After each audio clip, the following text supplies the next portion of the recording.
Hi, I'm Professor Roger Cohen. I'm here today to talk about hyperdiversity of the population, looking at Chapter 4. From 1960 to 1970, the working age population grew by a little more than 6 million people, a slow expansion driven by the relatively small birth cohorts in the late 1930s and 40s. The figure of 6 million additional working age people reflects the balance of the net increase of almost 9 million in the third plus generation population and a net decrease of almost 2.5 million people in the first and second generation populations. These figures reflect the mortality experience and aging of the workforce attaining 65 of people of immigrants and children from the early in the 20th century before the long immigration pause. According to experts, migration describes a two-way process under the influence of push factors from Mexico and pull factors from the United States. Western Mexico, especially the states of Michoacan, Jalisco, and Guanajuato, is a source of immigrants to the United States. And please excuse my mispronunciation of the Spanish language.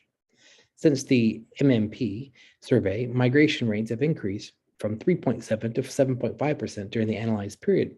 The continuous increase in migration is related to the 1970s and 80s, increasing almost 10% in 1988. The main cause of mass migration from Mexico was the Borracero program, implemented in 1942. This program allowed temporary legal migration from Mexico to the United States to make up for labor shortages in the United States due to the war.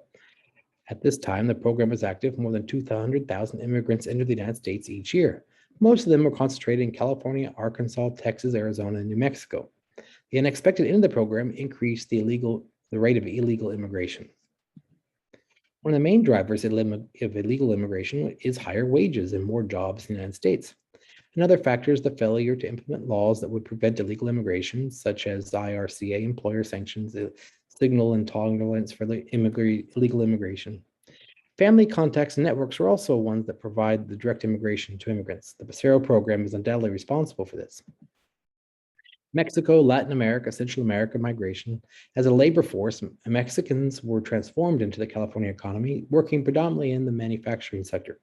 What is characteristic of early Mexican mass immigration is the fact that the Black workers were considered to be most affected by the influx of lower income migrants. However, over time, Black workers began to see an available upgrade in their professional statuses. Most of the United States has been hit by large waves of immigration, including California. By the 1980s, a quarter of all legal immigrants to the United States lived in California. Concerns about Mexican immigration stem not only from a large number of immigrants, but also from a large number of illegal immigrants with poor levels of education and qualifications, as well as poor knowledge of English. Of Mexican immigrants, 2/3 of those living in Los Angeles have settled since the 1970s, and more than half arrived in the second half of the decade. Of the non-Hispanic groups that arrived, most arrived before 1970s, mostly from Europe, and after the 1970s from Asia. As mentioned above, the most significant cause for concern is illegal immigration. After the manufacturing sector, the following areas where Mexican immigrants work are the service sector, sales, and commerce, where 1 in 6 and 1 in 7 employees are Mexican immigrants. Another problem has been the rise of gentrification. Gentrification is a process that changes the neighborhoods and implicates economic changes in what used to be a historically not so developed area in terms of real estate investment and new higher income residents moving in. Newcomers often have different views on many issues from the narrative, such as environment, community understanding, and economic development. In many gentrification communities across the United States, domestic migration accomplished all of the economic, political, cultural, and social influence increases, and it increases the sense of class differentiation. The process of gentrification undoubtedly influenced the change of real estate markets in California. Home prices in Missoula more than tripled during the 90s. This increase of gentrification can be both negative and positive.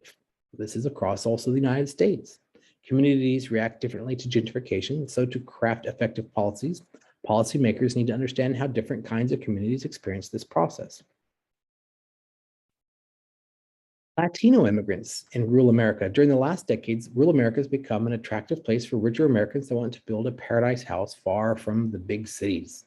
Latinos are mainly concentrated in larger cities, and analyzing the rural dimensions of Latino settlements, geographers and other scholars take into account the following interrelated issues: the changing nature of labor markets in rural areas and the rural withdrawal of immigrants to non-traditional destinations. Thank you for tuning in on this chapter. I look forward to learning more with you over the next few days.